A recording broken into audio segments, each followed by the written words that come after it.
नमस्कार, मी वृषाली पाटील बातमीपत्रात आपलं स्वागत करते। सुरुवातीची पहिली महत्त्वाची बातमी, ठाकरेंवर दिल्लीतील भाजपचे प्रमुख नेते जाळ टाकण्याचा प्रयत्न करतात। TV9 मराठीच्या कॉन्क्लेव्हमध्ये संजय राऊत यांनी हा मोठा दावा केलाय। पुन्हा एकत्र येऊ, चुका दुरुस्त करू असं भाजप म्हणत असल्याचं राऊत म्हणतात।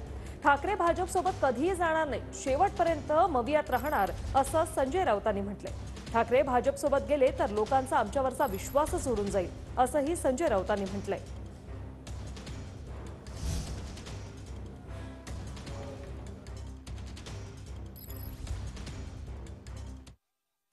आत्ता सुद्धा ह्या क्षणी सुद्धा माननीय उद्धव ठाकरे यांच्यावरती दिल्लीतले अनेक प्रमुख नेते जाळे फेकायचा प्रयत्न करतात की आपण परत एकदा येऊ, बसू, चर्चा करू, आमच्याकडून चुका झालेल्या आहेत त्या आपण दुरुस्त करू।